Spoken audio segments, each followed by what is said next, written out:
Stop fighting with rigid generic templates and start using Framer AI to build website that actually looks expensive. In this video, we are mastering the Framer design engine to go from a blank canvas to live site in record time. If you have been looking for a no-code tool that doesn't feel like a toy, this is it. So let's start the process by creating an account. Head to framer.com, and if you don't already have an account, click on the sign up button where you can literally log in using your Google account. Now, it will ask you a few onboarding questions like what are you trying to build. So here's the deal. I'm going to be building a portfolio website, which is what I'll select. And as for the experience with designing tool, I have basic experience and I've used them a few times. Now, as soon as you're in, you'll land on an open project. So you have this, which is the canvas. It is a desktop, which is pretty generic for any website. Now on your left, you'll see this sidebar. Here you can manage your assets, pages, as well as layouts. And on your right, if you see, this is the panel where you can check out the properties of any selected item. Let's say I select this canvas, you'll see all the different properties and tweak around things from over here. Everything like styling, color, fonts, spacing, etc. And over here on top, we have the main tools, the insert menu where you can add different elements, frame, etc. Then you have the layout to add frames, rows, etc. The CMS, and most importantly, the preview and the publish button on top over here. So that's the basic layout of your Framer project. Alright, so we are going to be starting off by using the AI to create the basic structure of our website. For that, you'll have to go to this insert button and you'll find this wireframer, which is the AI. Here, to get the best result from Framer AI, you shouldn't just say make a website that does blah blah blah. You need to follow 3 steps: industry, style, and section. What are you creating? How do you want it to look like? And what all components does it have? Following that rule, I've added this prompt right here. It says what exactly I want to create, which is a creative portfolio with the styling, which is high contrast, dark mode, clean typography, and plenty of white space. And lastly, the sections to be included, which are hero section, gallery, services, project gallery, and footer. So once that's done, just simply hit enter and watch Framer create that for you. Check this out. So it's creating not only one section and one wireframe, but it has created 3 different wireframe for 3 different device types. One is for desktop, second one is for tablet, and third one is for phone view. And just for a reference, let me show the preview to you. In the desktop mode, this is what the wireframe currently looks like. You have this hero section, the gallery, service gallery, and then this is the project gallery where you can add project, and lastly footer. So again, this just creates a wireframe, but we need to make it ours. Now everything in this frame right here is customizable. Anything you want to edit, if it's a text, all you have to do is double click and you can literally change things like this. And check this out as well. As you change in any of these frames, the changes will be reflected in all of it because they are all connected. If you want to replace or change these placeholder images, you can select this, but right now it's not an image but only a shape. So what I'm going to do is ask wireframer again to make these changes. First off, I also asked for a dark theme website and it didn't deliver on that, as well as these shapes are not quite customizable. And here's what we have. Now they are all images, and now to add image, all you have to do is double click on this image and then choose any of the image that you want to upload. Like here, I want to add this image right here. We are making a photographer's portfolio, I guess. And just like that, I'm going to add up all these images, and here's how it looks right now. Next, let's look at navigation. Click on this insert element, and in here you can literally import any of these pre-made assets and navigation. Like, check this out. You can literally search for any of the assets that you want. Like, I'm looking for a navigation bar, and I guess these are all the navigation bar available. So this is a basic one, so that's what I'm going to use, and it is now inserted over here.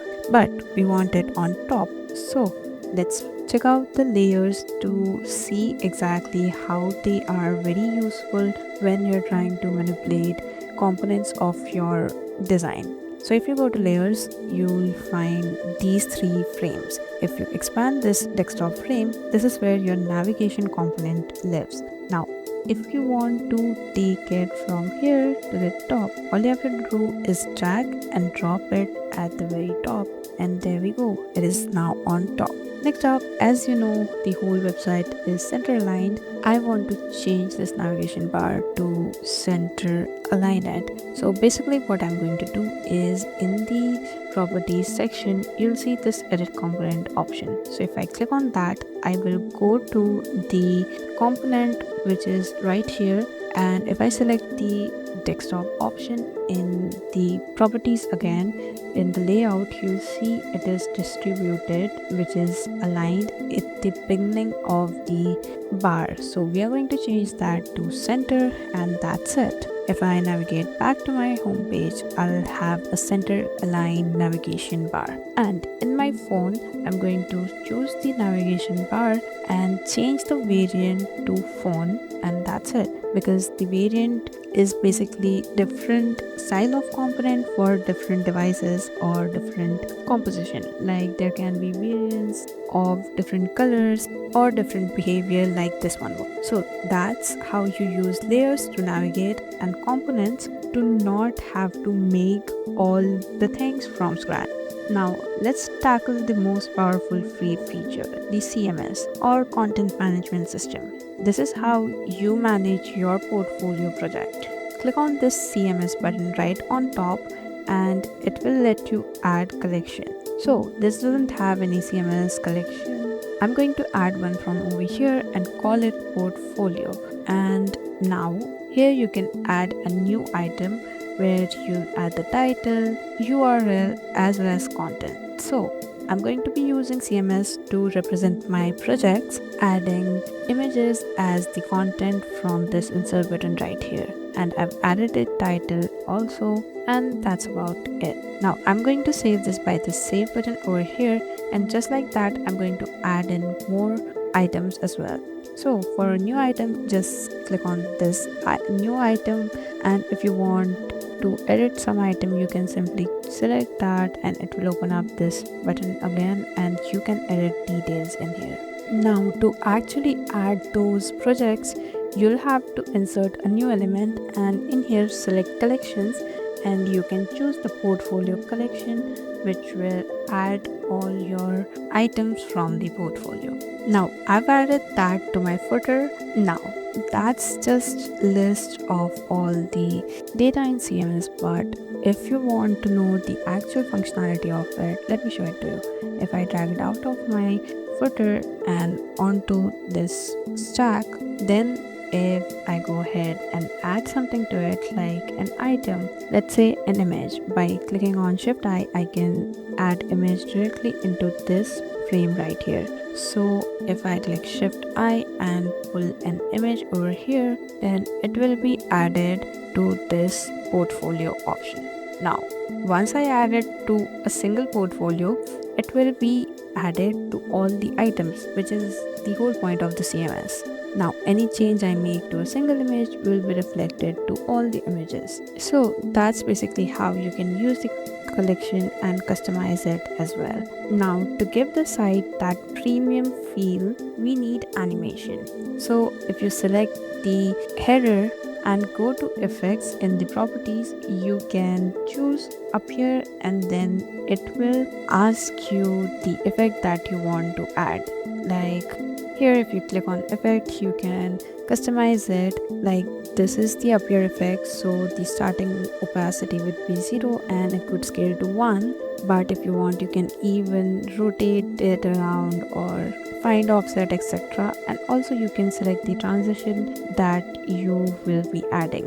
And to actually see this effect in place, you'll have to go back to the preview, which you can by clicking on this preview button right here.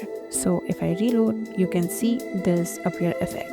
Just like that, I've added animation, which is the scroll animation, to this section right here. As soon as the section scrolls into view, it would appear, and it would disappear as soon as it gets out of the view, which is something, but it is a cool animation. So that's basically how you take your website to the next level, animate different elements, add effects, etc. And finally, your website would be ready to export. Now, for that, Framer has this publish button right here, and you can literally check out your website on this live URL right here. So, you've just built a professional AI powered CMS driven website from scratch without spending a dime. Comment down below what are you going to make using Framer and what should I try next, and I'll see you in the next one.